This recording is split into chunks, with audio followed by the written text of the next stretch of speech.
Hi again, nothing fancy here, just doing some dry canning again this evening.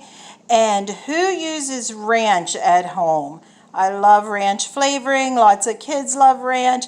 So here's a recipe for ranch, a dry ranch powder that you can put in your pantry and use it on all different kinds of things. And you can also make up your own ranch dressing. So let me flip back to that here. So if you wanted the ranch powder mix, 3 tablespoons equals 1 store-bought ranch packet. And the ranch dressing is a tablespoon of ranch powder with 1/3 cups of milk and 1/3 cups of mayonnaise to make the dressing, or even use some sour cream. I like to make ranch dip for my potato chips. All right, so again, a recipe that was shared online that I love to have on hand. So I put all those ingredients in here together in a nice dry bowl. Make sure everything you use when you're doing dry mixes and dry canning, as we call it, where you're putting something into a jar, that everything is dry. You would not wash up any of your stuff beforehand. Make sure you do it a couple days ahead and everything is completely air dried.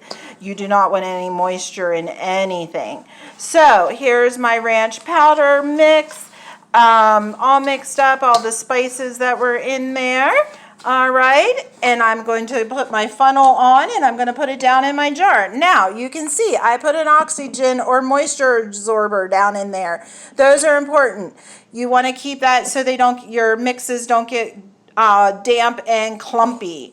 Now, I get mine out of any package that has them in it. I save them. So if I receive something that has an oxygen absorber or moisture absorber, I save them in a container, put them in my drawer. I have them for whenever I dry can. If you find it gets draws moisture out, you can always put in a fresh one at any time.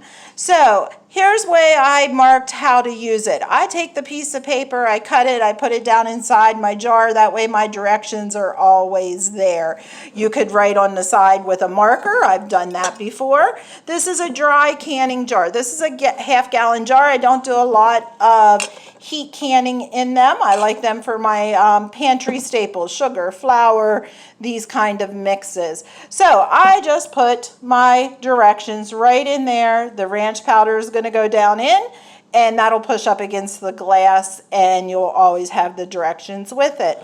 I have done before, I wrote it on the top of my lid, exactly how to use it. I've done that with my cream of chicken mix. If you use cream of chicken soup, I'll have that video coming up probably before long. I make up a dry powder mix. You mix it with milk. It tastes even better than the canned that you buy at the store. So again, I use this ranch mix. I'll take buttered potatoes and sprinkle them with ranch. Again, sour cream to make for your potato chips. Ranch dressing for veggies, for a veggie tray. Lots and lots of reasons to use ranch. Lots of families go through a lot of prepackaged ranch dressing. I like to just have it on hand, mix up what I need. That way I have no throwaway in my refrigerator because it's been in there too long. So the lid I place on top, I can use a ring and a flat. That makes it easy. I save all of my shredded Parmesan lids.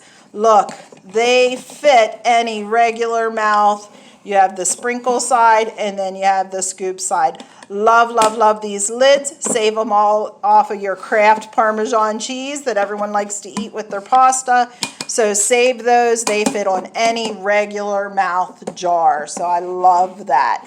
All right, and then I also have some. Here's one that I made up just a while ago for a family member. There's her directions. There's her ranch powder. The oxygen absorber on top because I forgot to put it in the bottom, but that's okay. And then I just have one of these plastic lids that they make that fit your jars. So love those also. All right, so I'm going to dump that in there. This is going to go in my dry pantry, meaning where I keep my flour, my sugar, my salt, and my ingredients. I will put that in the cupboard and have that ready for any time. Here's what I used as far as I buy my stuff in bulk. If you ever have a question about that, We have some Mennonite Amish stores local that would have these ingredients in bulk, so I tend to do that with my ingredients. It's a little cheaper, but as you can see, I also go to the store and pick up some of those staples from just the regular grocery store, Dollar General, Walmart, any place like that. Regular old salt, table salt. The buttermilk came like this, sweet cream buttermilk, solids, awesome ingredients. So I buy it up in bulk. I mix it up in bulk because I doubled. This is a double of that recipe you saw at the beginning. This is what one mixture would make. If you follow the recipe exactly, it'll be double for my jar at my house. So again, there's the recipe. I hope you enjoy.